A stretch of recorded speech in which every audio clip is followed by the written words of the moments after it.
नमस्कार, बहुत स्वागत है आपका। आपके साथ मैं हूं आसिफ शेख। पैसा लोगों के सिर पर बोलता है, लेकिन जिस शख्स ने टाटा ग्रुप को टकसाल में बदल दिया था, उस रतन टाटा के ऊपर न पैसे का प्रभाव था न पावर का। रतन टाटा काम को घंटों में बांध कर नहीं देखते थे और ना ही अपने रुतबे को अपने आसपास फैले आडंबर से। उसका ही नतीजा है कि भारत के दूसरे सबसे बड़े नागरिक सम्मान पद्म विभूषण से वो सम्मानित किए गए। रतन टाटा आज अपने परोपकारी सोच और सादगीपूर्ण सरल जिंदगी के लिए याद किए जा रहे हैं।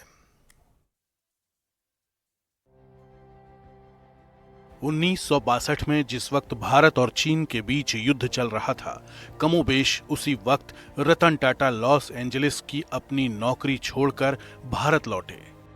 अब वो झारखंड के जमशेदपुर स्थित टाटा स्टील में काम करने लगे थे।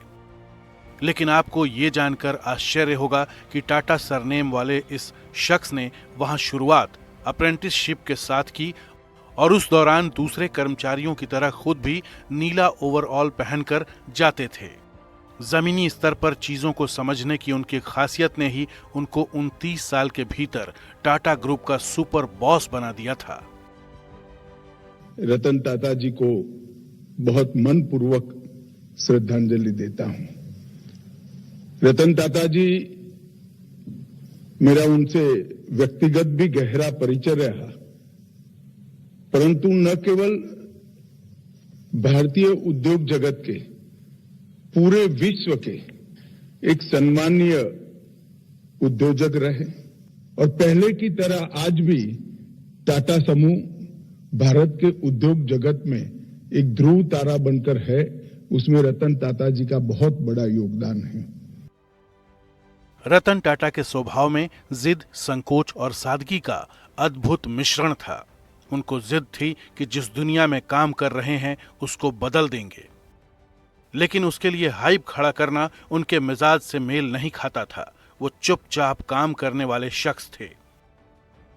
लिहाजा लॉस एंजलिस की नौकरी छोड़कर जब हिंदुस्तान आए तो जमशेदपुर में 6 साल तक काम किया, जहां प्रोजेक्ट मैनेजर से लेकर तब के मैनेजिंग डायरेक्टर एसके नानावटी के स्पेशल असिस्टेंट बने।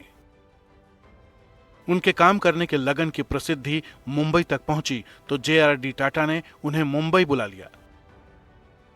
उसके बाद से उनकी कामयाबियों की उड़ान कभी थमी नहीं, लेकिन कामयाबियों के आसमान छूने वाले रतन टाटा के पांव हमेशा जमीन पर ही रहे। बीबीसी के मुताबिक 1992 में इंडियन एयरलाइंस के कर्मचारियों के बीच एक दिलचस्प सर्वेक्षण करवाया गया, जिसमें पूछा गया कि दिल्ली से मुंबई की उड़ान के दौरान ऐसा कौन सा यात्री है जिसने आपको सबसे ज्यादा प्रभावित किया है। तब सबसे अधिक वोट रतन टाटा को मिले। इसके पीछे के कारणों में शामिल था, रतन टाटा को वीआईपी ट्रीटमेंट की तलाश नहीं रहती थी। वो अकेले चलते थे और अपना बैग या फाइल उठाने के लिए किसी असिस्टेंट की जरूरत भी उनको नहीं होती थी। यात्रा के दौरान उनको बेहद कम चीनी वाली ब्लैक कॉफी पसंद थी, लेकिन वो भी अगर ना मिल पाए तो वो फ्लाइट अटेंडेंट को डांटते नहीं थे। उनकी सादगी, उनकी सहजता आज बहुत सारे लोगों की यादों में समाई हुई है। He was a strong believer in ethics in corporate governance. I think whenever the economic history of modern India is written, I would feel that a full volume will not be enough to describe his achievements.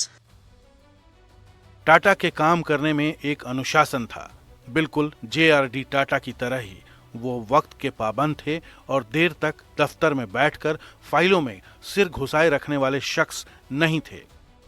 JRD Tata की तरह ही रतन टाटा भी शाम 6:30 बजे अपना दफ्तर छोड़ देते थे। फिर घर से, दफ्तर से जुड़े कामों से दूर रहते थे और घर में भी तड़क भड़क नहीं। कोलाबा में समंदर की तरफ दरवाजा खुलने वाला उनका घर सादगी और उनके अभिजात्य सोच का मेल है। वो वहां अपने डॉगी के साथ एकांत में ही रहना ज्यादातर पसंद करते थे। चकाचौंध से दूर वीकेंड मनाने के लिए वो अलीबाग के अपने फार्म हाउस में जाते थे।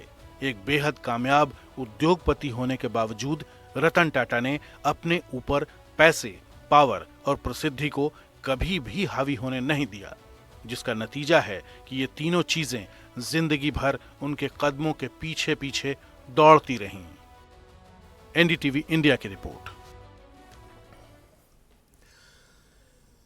कई पीढ़ियों से देश में टाटा के नाम पर एक मुहावरा चल रहा है। किसी की हैसियत को नापने के लिए एक पैमाने की तरह लोग टाटा का नाम लेते हैं, लेकिन इतने बड़े ग्रुप के मालिक होने के बावजूद रतन टाटा ऐसे लोगों की संवेदना का ख्याल रखते थे जो समाज के हाशिए पर बैठे हुए हैं। आपको रतन टाटा की जिंदगी के कुछ किस्से सुनाते हैं जिनके बिना उनकी यह कहानी अधूरी है।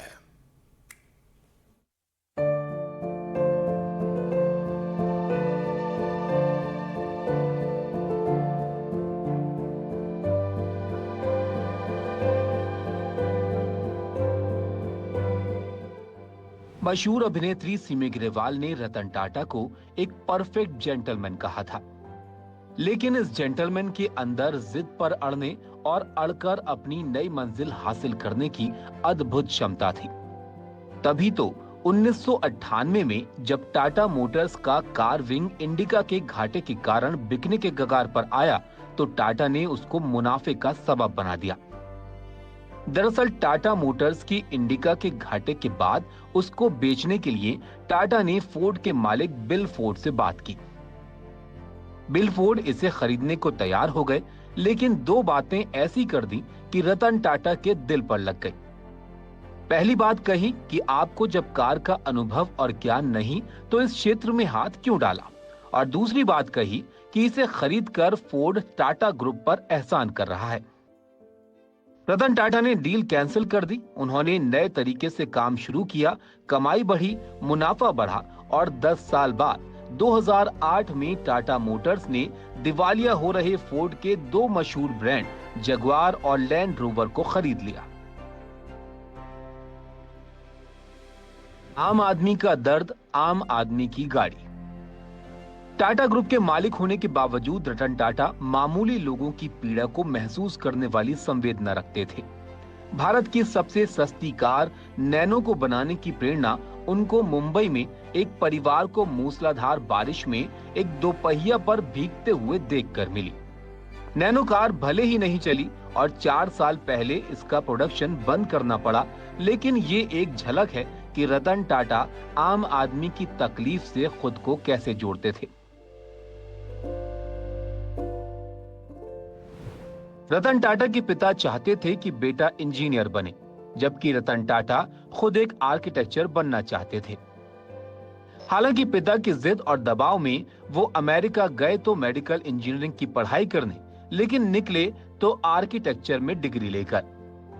जो बात जमाने बाद 3 इडियट्स फिल्म में कही गई, वो बात रतन टाटा की कामयाबी का मंत्र था।